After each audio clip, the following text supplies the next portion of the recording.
I've spent over 10 years in the banking industry. If I had to pick one investment that stands out as the most popular, I would say it would be the S&P 500. I know some millionaires who only invest in the S&P 500 for their entire portfolios. No matter where you live in Asia, Europe, or the United States, you can invest in it.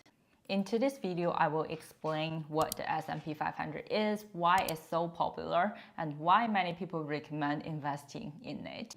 I will also talk about why some people mention Vanguard when discussing the S&P 500 and how it compares with other providers such as iShares or Fidelity. And finally, I will show you how to invest in it and highlight the top 4 common mistakes that 90% of beginner investors make. First of all, the S&P 500 is the stock market index. What is an index? An index is a way to measure and track a group of things, right? In this case, the S&P 500 index measures the performance of these 500 big companies in the United States. It's like a report card for how well these companies are doing together. So you can think of it as a team of the top 500 companies in the country.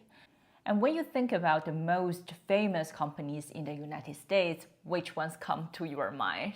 So I guess probably Apple, Microsoft, Amazon, Tesla, and the current hot one, Nvidia.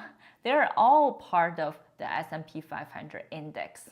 The S&P 500 is important because it shows how well big US companies are doing. When these companies do well, the whole index goes up. If they don't do well, the index goes down. It's like checking the health of the 500 biggest companies all at once. And imagine owning a tiny part of each of these companies. That's what happens when you invest in the S&P 500. And how does it work? Each company on the list has a different size, or what we call as weight. And on the screen, you can see the 500 names. Bigger companies, for example, like Apple, they have more influence on the index. For example, if Apple stock prices goes up, it has a bigger effect on the S&P 500 than a smaller company. And now let's talk about why it is so important and why so many people tell you to invest in the S&P 500. If you are very new to the stock market, very likely some of your friends who know a bit more about the stock market may tell you that, oh, just invest in S&P 500. If you ask me, I'd say, yes, it's indeed a very good choice for a lot of people or even most people. However, it doesn't mean it fits everyone. It has a few reasons that why a lot of people recommend this to you. First of all, it really represents the market. As I mentioned, the S&P 500 is a list of the 500 largest and most important companies in the United States. And US is the largest economy in the world. And because these companies are leaders in their industries, the S&P 500 gives a good picture of how the overall stock market is doing in the United States. When people want to know how the stock market is performing, they often look at the S&P 500. And secondly, it's about diversification. You may have heard this term a lot when it comes to investing in S&P 500 or overall index funds. Investing in S&P 500 means you are spreading your money across 500 different companies, and this is called diversification. It helps reduce risk because your investment is not tied to just one company. If one company doesn't do well, others might do better, balancing things out. You don't have a crystal ball, or no one has a crystal ball. You never know what can happen to a company or even a company's management team. So for example, if a journalist reports that a CEO of, for example, a large company had an affair with their secretary, well, a very old school story, right? It can seriously affect the company's stock price. If you invest in just one company, all your money is in that one company. Any bad news like this which you cannot control at all, can hurt your investment badly. And the next thing is about historical performance. And there are ups and downs in the short term, like during COVID, when S&P 500 drops sharply within a month. And however, over the long term, it has generally increased. And if you look at any 5-year period, there has almost never been a time when the S&P 500 went down overall. Within any specific 5 years, for example, you might see some ups and downs, but overall it's always up. And this makes it a reliable choice for many long-term investors. And in addition, do you know why do so many people recommend investing in the S&P 500 for beginners specifically? And there are also a few reasons. First of all, it's really simple and effective. Investing in the S&P 500 is straightforward. You don't need to pick individual stocks or worry about which companies to invest in, like I just mentioned, right? By investing in it, you automatically invest in all 500 companies. It's very simple and effective. And the second thing is about costs. Many S&P 500 index products have low fees. It doesn't really matter ETF or mutual funds or index funds. And I will walk you through how to invest in it step by step later. Low fees means more of your money goes into the investment, not into paying fees that portfolio managers or banks charge. Over time, lower costs can make a big difference in how much your investment grows. You heard of compound interest, right? So that is why. And if not, check this video on compound interest explained. And the next point is it's really a proven strategy. Many successful investors, including famous ones like Warren Buffett, recommend investing in the S&P 500, and they believe in its long-term growth and stability. And Warren Buffett himself has said that most people should invest in an S&P 500 index fund. Yeah, most people, I also agree, but it doesn't mean everyone. And the next point is about passive investing. With the S&P 500, you don't need to actively manage your investments. And this means you can invest and then let it grow without constantly buying and selling stocks, without constantly trading, right? It's a great option for people such as busy professionals who want a hands-off approach. So we call it passive. And now let's talk about how to invest in the S&P 500. First things first, the S&P 500 is an index, it's a list, it's a measuring tool. You cannot directly invest in it. In a restaurant, you can buy a dish, but you cannot buy a recipe. But don't worry, there are ways to get a piece of the action. The first step is about finding an investment vehicle. To invest in the S&P 500, you need an investment vehicle. Think of it like you need a car to take you on a road trip, right? Your options are index funds and ETFs. ETF stands for exchange traded funds, and both of these can follow the S&P 500 and giving you a slice of all 500 companies. Index funds, these are like mutual funds that follow the S&P 500. Companies like Vanguard, Fidelity, and Schwab manage these funds. It's like they are offering you a seat on their investment bus. ETFs, these are similar to index funds, but trade on stock exchanges, just like individual stocks. It's the biggest difference between the two. ETF trade on stock exchange, while index funds is not.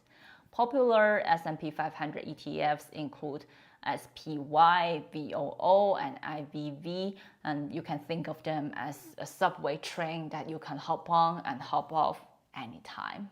And there are tons of index funds and ETFs you can invest in to get into the S&P 500. And do they really make a huge difference? My honest opinion is no. And many people will let you know why you should choose ETFs over index funds over ETFs, Vanguard over Fidelity, or swap over iShares.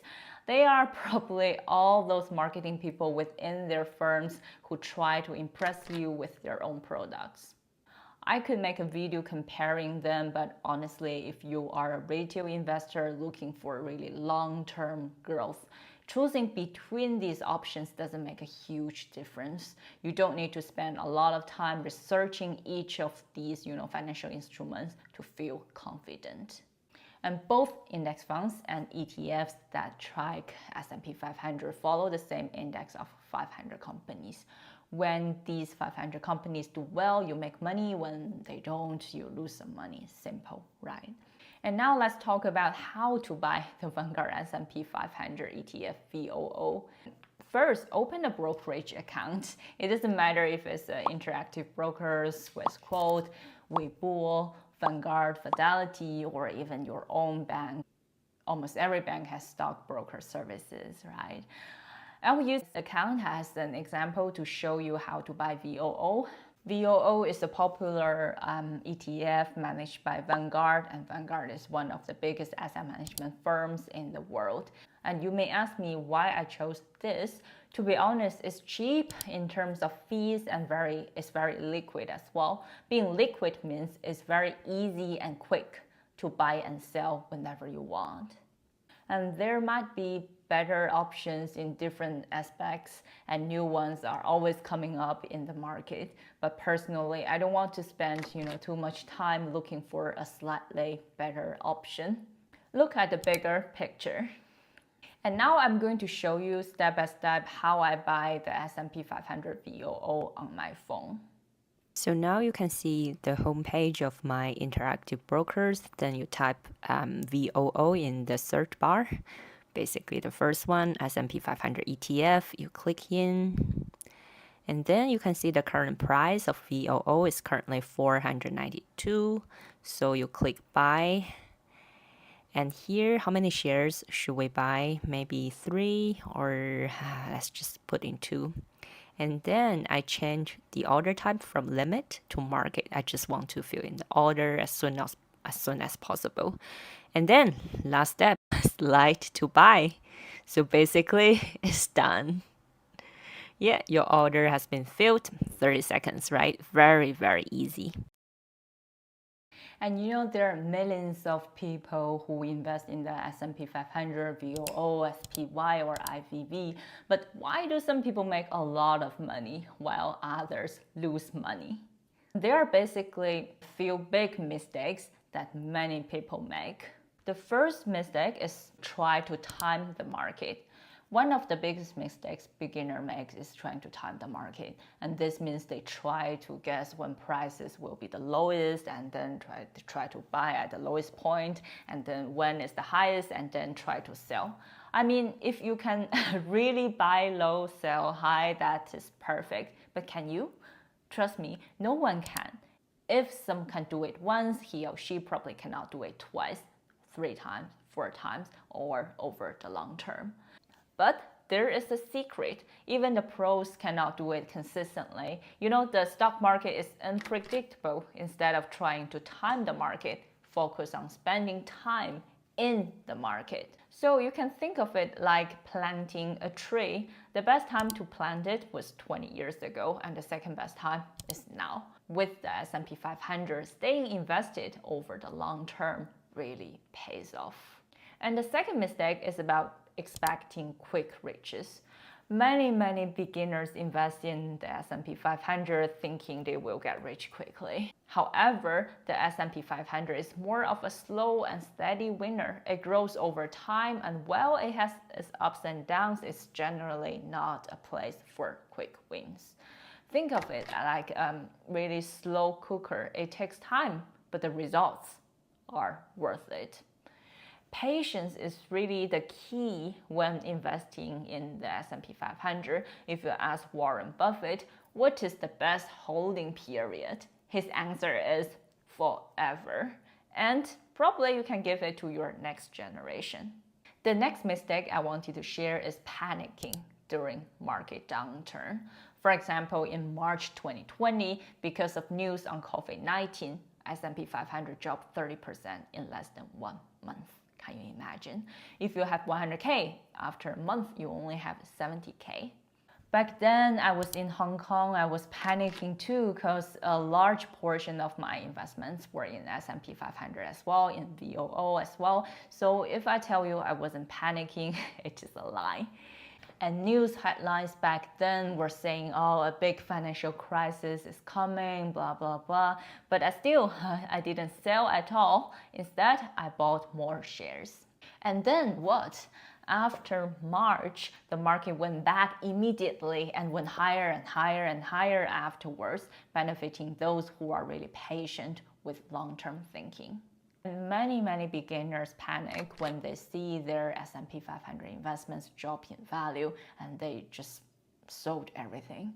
But remember, the market goes through cycles. If you jump off in the middle of a drop, you will miss the climb back. Stay calm, stay invested, and think long term. If you like this video, you are going to like my playlist on how to start investing in 2024, a complete step-by-step guide. And I will explain why you should start investing this year and what investment opportunities are there for you.